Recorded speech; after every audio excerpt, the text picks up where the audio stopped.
macam mana nak dapatkan tender-tender kerajaan? Okay, alright.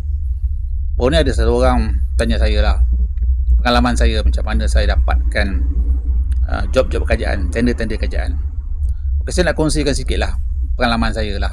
Tapi pengalaman saya ni dululah, 25 tahun dulu masa saya mula-mula start business construction ni kan.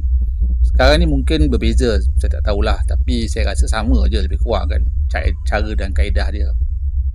Dia agensi kerajaan ni, tak kisahlah JKR ke, Majlis ke, LC ke. Kita ambil contoh Majlis. Contoh kamu nak masuk tender-tender job di Majlis. Dia, walaupun kamu boleh orang kata tengok, tak kisahlah dalam portal ke, kat papan tanda ke apa ke, masuk tender. Tapi biasanya diorang ni tidak akan orang kata tak ambil serius lah kalau misalnya company tu diorang tak kenal. Faham tak? Jadi sebab yang masuk tender tu ramai, banyak kontraktor yang masuk tender. Jadi diorang pun nak pastikan lah, dan diorang ni sebenarnya tak terikat untuk bagi satu job tu pada company yang terendah, tak ada kan. Jadi kebanyakannya lah dalam penilaian oleh pegawai-pegawai tu, dia nak tengok kan, bukan saja dia kenal. Bila dia kenal tu maknanya dia confident lah dengan kamu kan. Tapi dia nak tengok kamu punya track record lah. Kalau misalnya kamu tak pernah buat job di situ, di majlis tu contohnya kan, dia nak tengok kamu punya track record. Pernah tak kamu buat job yang serupa? Kalau misalnya kamu nak buat, bagi contoh lah, nak buat longkang lah, katakanlah longkang dekat mana-mana lah di majlis, kawasan majlis, dia nak tengok kamu pernah buat longkang punya kerja tak?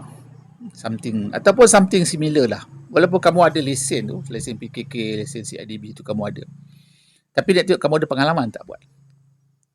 Jadi kalau kamu belum ada pengalaman buat job, apa-apa job lah, maknanya kamu kontraktor yang baru nak start, baik jangan masuk tender kerajaan.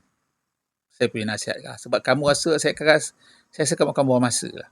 Baik kamu fokus untuk dapat beberapa job-job swasta.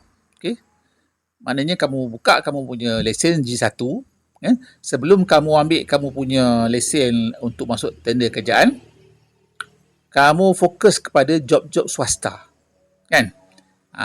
Jadi tak kisahlah job tu daripada syarikat swasta ke, ataupun daripada subkon ke, siapa-siapa ke, yang penting ada rekod dan kamu catat rekod tu dengan gambar dan sebagainya lah, nilai projek dan sebagainya.